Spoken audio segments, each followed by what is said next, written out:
Creu gardd, creu cawl, gan Jane Vaughan Gronw o Gangen Llanfair Caerenion. Daeth fy nghyfle cyntaf i greu gardd ym 1998 yn Accra, dinas drofannol laeth ar arfordir gorllewin Affrica. Mae yna ddau dymor yn Ghana, gwlyb a sych.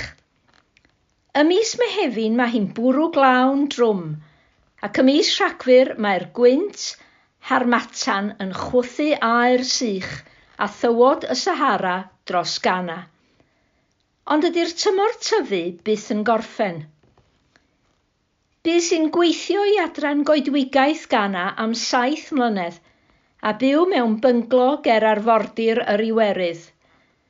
Roedd yna feranda braf o gwmpas y bynglo, a thu hwnt roedd yna iard fawr o goncrit.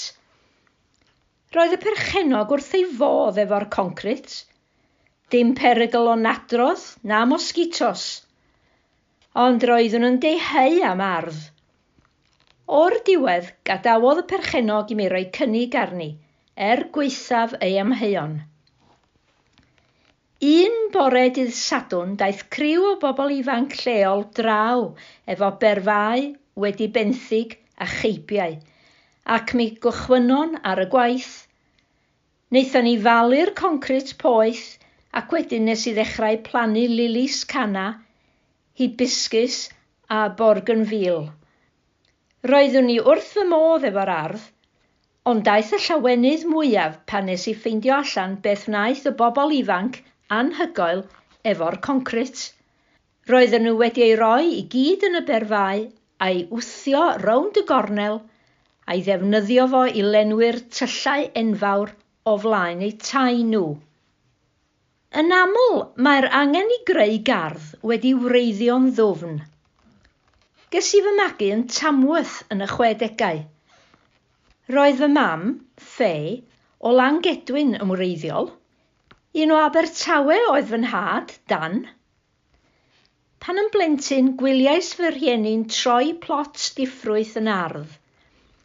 Yn aml iawn gwyliais nhw o fy nghadair fach yng Nghorlan y Gweningen. Gogrodd fy nhad y pridd, ei balu'n ddiddiwedd, torri'r lawnt, adeiladu shed simsan a gofalu am ei lysiau. Cafodd fy mam doriadau blodau lluosflwydd gan ei ffrindiau a thyfodd rywbob dan hen fwcedi a llenwi ei borderi efo bysedd y blaidd, sef lupins, pabiau a delias prydferth. Ar yr un pryd roedd fy nain, May, hefyd yn creu ei gardd gyntaf. Newydd ymddeol ar ôl 30 mlynedd yn nyrsio yng Ngheredigion, cychwynnodd nain efo'i chaib i draws newid 2 gae o gwmpas ei chartref ym Mhont Shryd Fendigaid. Efo cymorth parod Ianto Davies, tyfodd nain lysiau a llenwodd ei borderi enfawr efo aselias a rhododendrons. Hoff flodau nain oedd rhosynau. Roedd hi ac Ianto yn arfer rhedeg allan i lôn yr abati mwyn casglu tail a dawyd gan ferlotwyr Tregaron. Rhoddwyd y tail mewn hen fath metal efo bwcedaid o ddŵr ac wedyn sathrau nain arno nes oedd yn barod i'w roi ar y rhosynau. Fel plant roedden ni wrth ein bodd efo'r gerddi hyn. Yn 2010, ar ôl blynyddoedd yn gweithio dramor, setlodd Seimon, fy ngŵr, a fi yn Llangyniw, Maldwyn. Roedden ni'n lwcus dros ben i symud i fewn i hen dŷ efo bron erw o dir i'w ddatblygu. Ceisiais greu popeth ar fy rhestr o ddymuniadau. Perllan, nant, ardal wyllt, gwlau blodau ac ardal lysiau. Roeddwn yn sobor o lwcus o gael y cyfle i greu gardd, ond weithiau dwi'n teimlo mod i wedi creu cawl. Dyma rai o fy rychuniebau mwyaf. Tyfodd y cosmos a blanwyd mewn pridd da yn Triffids. Tyfodd hadau winwns heb labeli yn gannoedd o gennin syfu diwerth. Llifodd dŵr y nant oedd yn edrych fel ffos o dan y cerrig.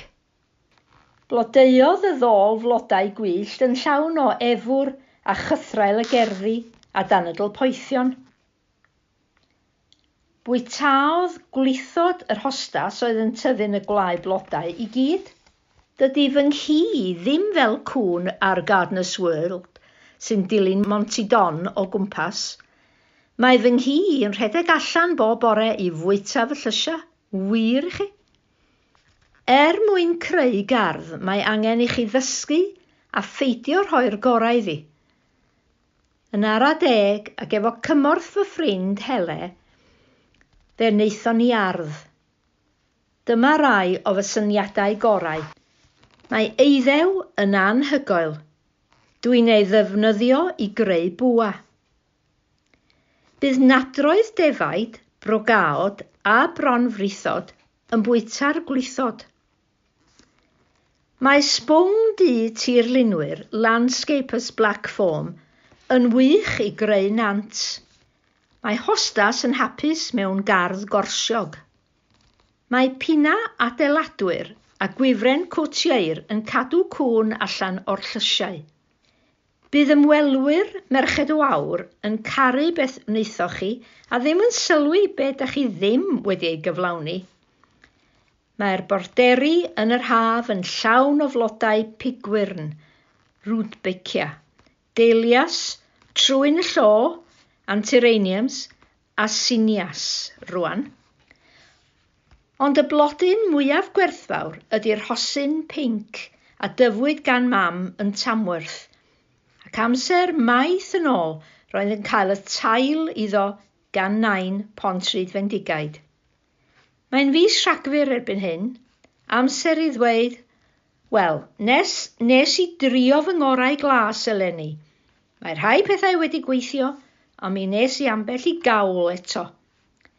Erbyn i chi ddarllen hwn, bydd hi'n wanwyn, a bydd cawl llynedd wedi anghofio. Bydd y Cennin Pedr yn blodeuo, ac fel garddwyr ledled Cymru, allai ddim aros i fod allan yn yr awyr iach a chychwyn garddio eto.